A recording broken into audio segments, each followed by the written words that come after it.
This is a Polaroid camera. Just one click,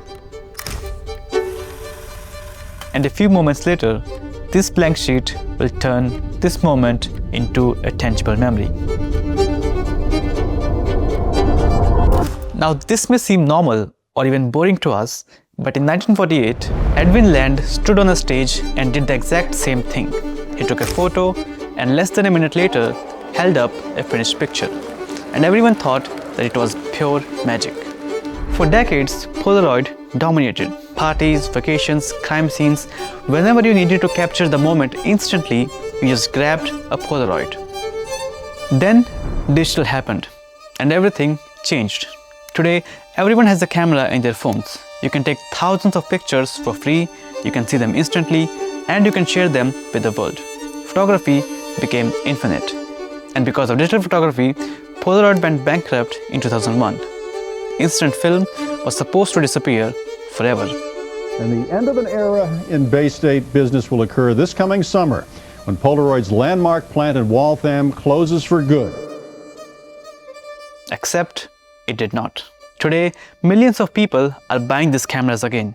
Not because they are convenient, they are not. Not because they are cheap, they are definitely not. But because in a world where we take 500 photos and look at none of them, the Polaroid makes you stop and think, how can you take one shot in one moment and make it count? So in this video, we're going to explore three things. First, how does this camera actually work? How it turns this blank sheet into a photograph. Second, what made this design so special that everyone from artists to celebrities to everyday people became obsessed with it. And third, after being nearly killed by digital photography, how did Polaroid reinvent itself for the new generation and became relevant again? And how can you do that for your products?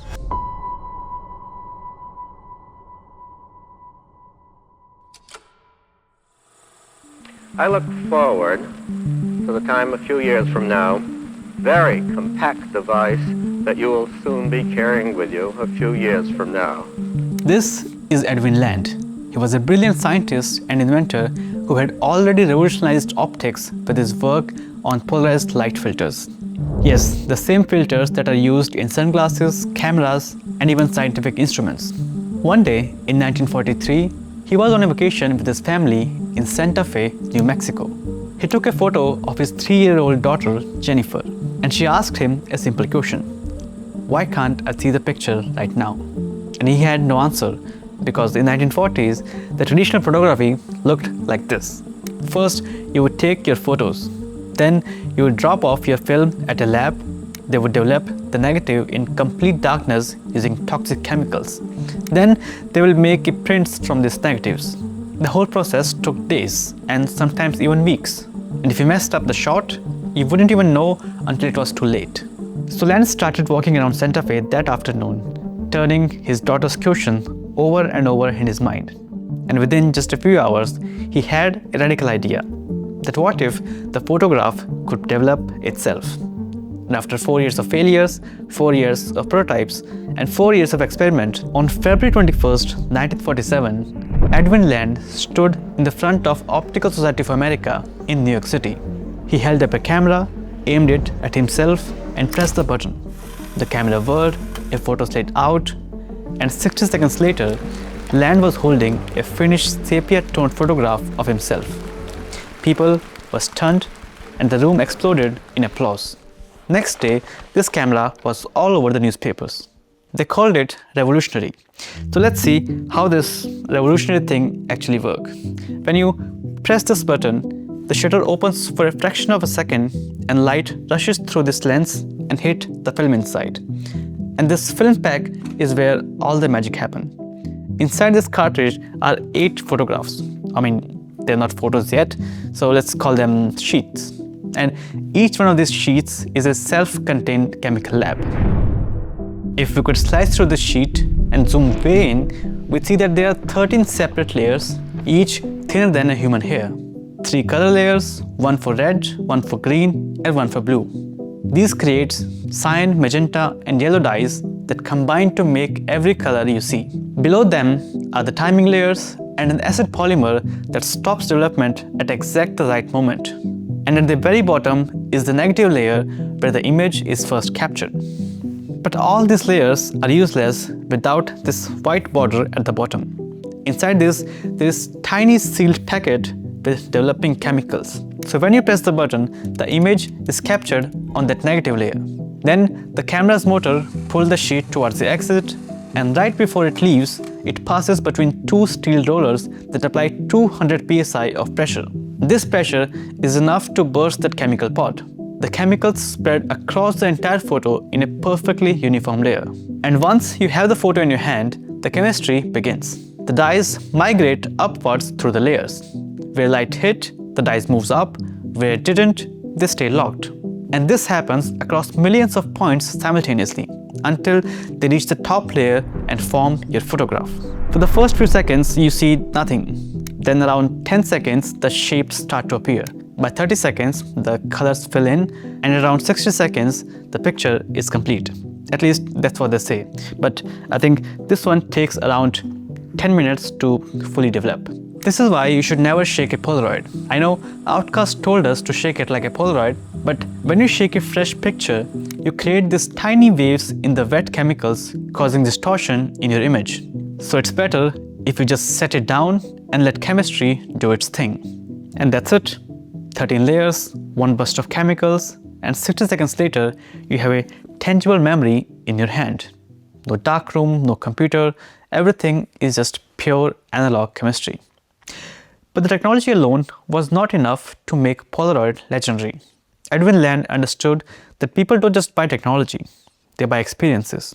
They buy objects that feel good in their hand, that look beautiful on a shelf, that make them feel like artists. So from day one, Polaroid obsessed over design. The first camera, called Model 95, came out in February 1948. It had a sleek metal body, a textured vinyl leather, and a strap to hold it while taking a picture. To use it, you had to unlatch the front panel and pull it out. The entire front section would extend forward on a bellows system, like a harmonium or an accordion. And once fully open, you have this beautiful metal front face with horizontal lines on the sides and the lens in the center. All these concentric lines and empty space make the lens like the main character on the face.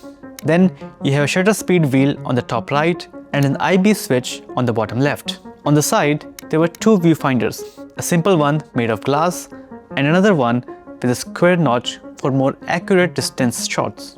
You could also add other attachments like the exposure meter or this timer. The most complicated part was the film itself. The Model 95 used a roll-based film instead of this. To load the camera, you had to open the back and manually thread the two separate rolls. One was the negative and other was the positive roll.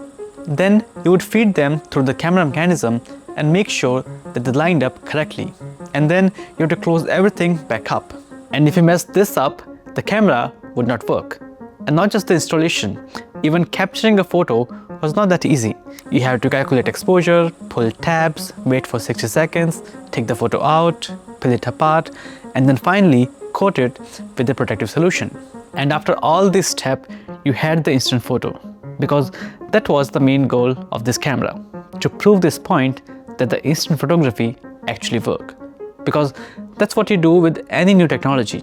You hide a radical idea inside a familiar form, because new technology spreads much faster when it looks familiar. But this camera was not for everyone. So Polaroid iterated for years. In 1963, they launched the Land Camera 100 with automatic exposure and sheet-based film instead of rolls.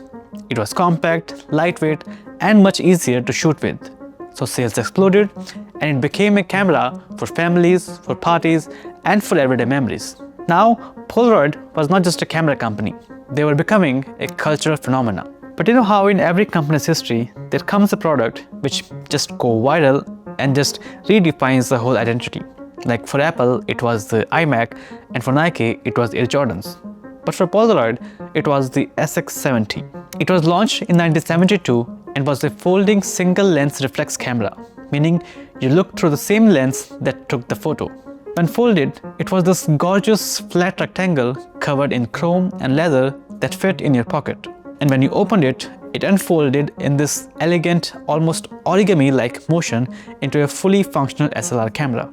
The body was made from precision molded plastic with chrome-based metal accent. It felt expensive because it was. The thing cost nearly $200, which is about $1,200 today. But what made the SX70 truly revolutionary wasn't just how it looked. It was what it could do. For the first time, you didn't have to peel the photo apart. You just pressed the button and the camera automatically ejected a photo that developed right in front of you. No mess, no waste, the film was completely self-developing.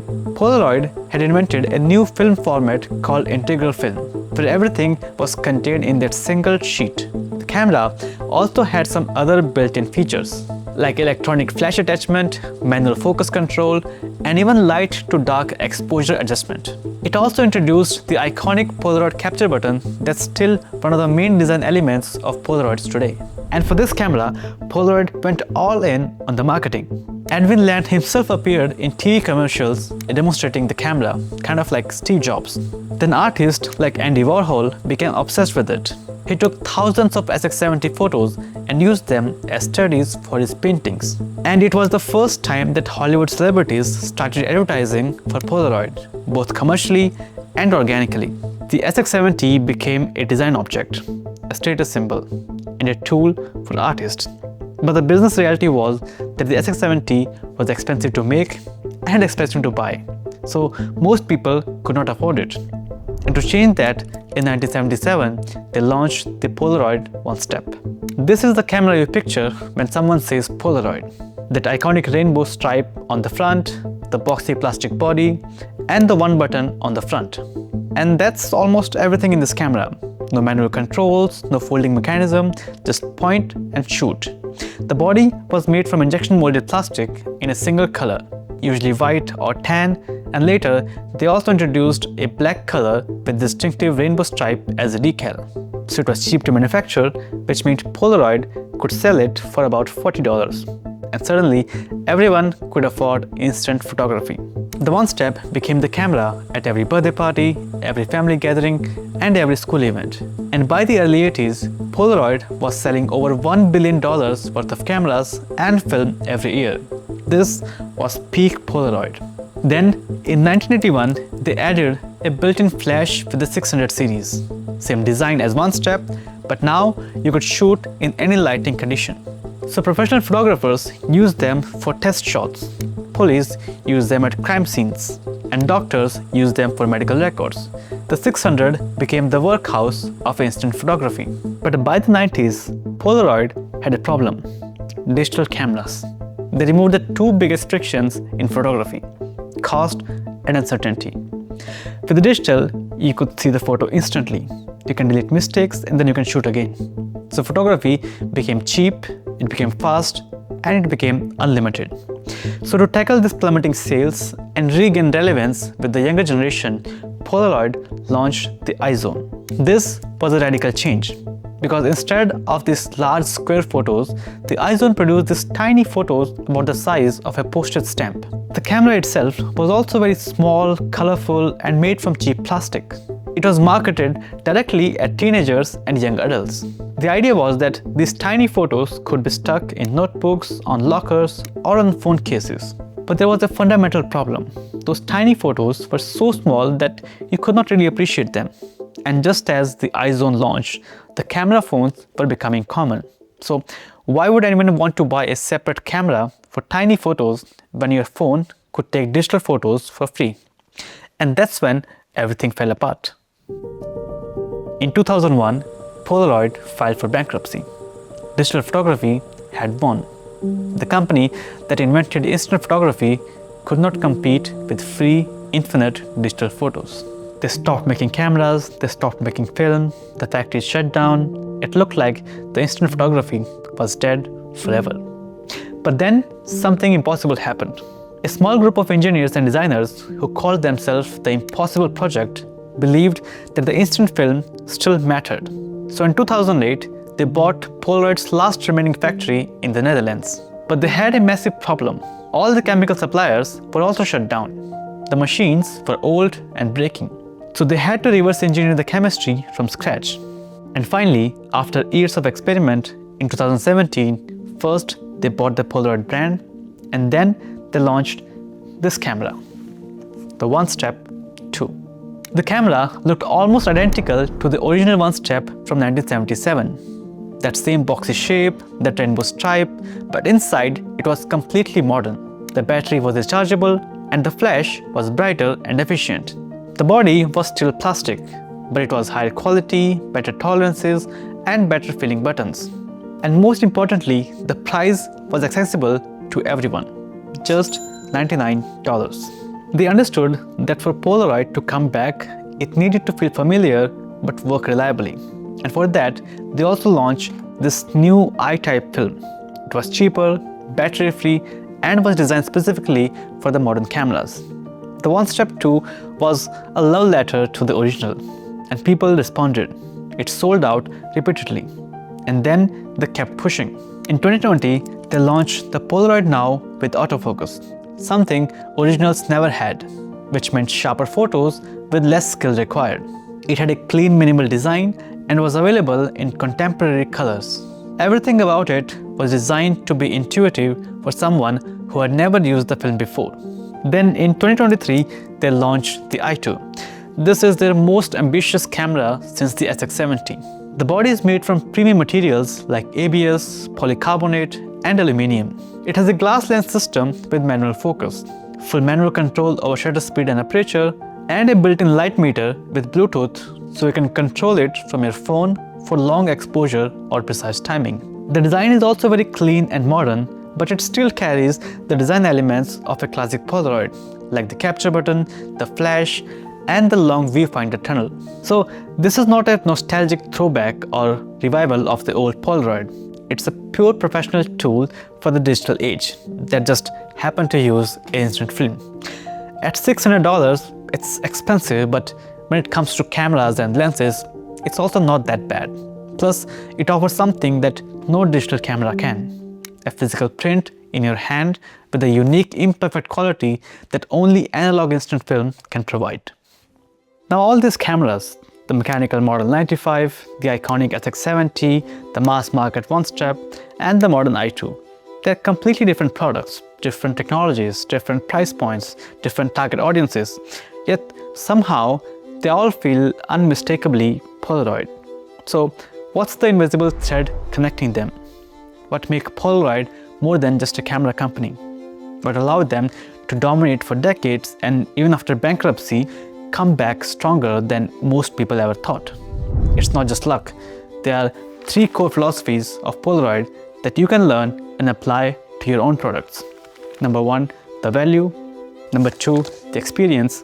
And number 3, the people. So let's start with the value. Now, as I usually say, that a product's value is not its specification. You have to decouple the product value from performance. Like for a camera, it's not the megapixel, the faster processing, or better performance metrics. It's the photo it takes, the moment it captures. When Polaroid started making cameras, the quality of the photos was not better than studio-processed photos. But the fact that you could capture the moment and instantly feel that you have preserved it, that's what made this camera successful. Whether it's a birthday party, a proposal, a beautiful sunset, the photo didn't arrive 10 days later when the moment had passed and everyone had gone home. It arrived now, while everyone was still there, while the emotion was still fresh. And even when digital cameras came along and could show you the photos instantly on the screen, which technically was even faster than 60 seconds, they did not replace what Polaroid offered. Because the other aspect of value was physicality. It was the ritual of watching the photo develop. It was being able to hand someone a print. It was writing a message on the back and giving it as a gift.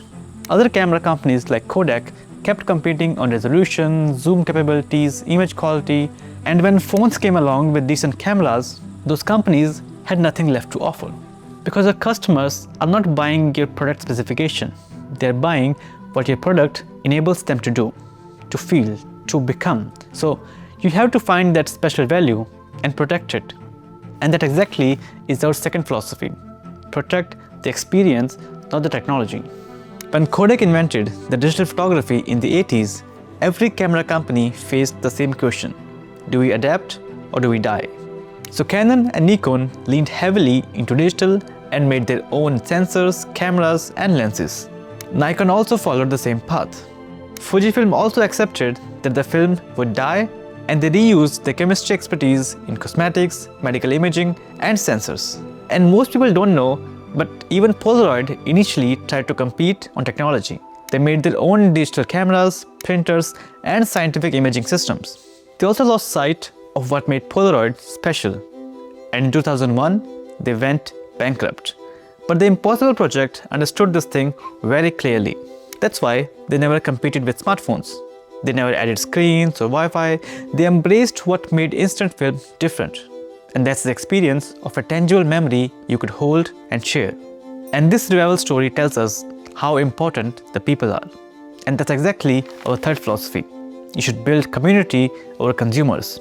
People who make the product a part of their lives, their routines, their habits, their personality. Because the Impossible Project was not started by business people or venture capitalists. It was started by people who loved instant film so much that they were willing to risk everything to save it. Like former Polaroid employees, artists, photographers, enthusiasts. These are the people who bought that factory because they could not imagine a world without instant film. And when they started again, it was the community who supported them. Artists who bought the film and shared their photos to bring new people into the fold. The revival of Polaroid was not driven by marketing budgets. It was driven by people who genuinely care. Today, Polaroid continues to nurture this community. They collaborate with artists on limited edition films and cameras. They sponsor photography projects. They create spaces, both online and physical. They understand that now their business is not really about selling cameras and film. Now, it's about being the keeper of a community that values tangible, intentional physical photography in an increasingly digital world. Because in the end, technology becomes obsolete. Products get replaced. But if you create a real value, deliver a meaningful experience, and build genuine community, that's something that endures. And maybe that's the ultimate lesson from Polaroid. In a world that's obsessed with capturing everything, the most valuable thing you can create is something worth holding on to. That's all for today. I'll see you in the next one.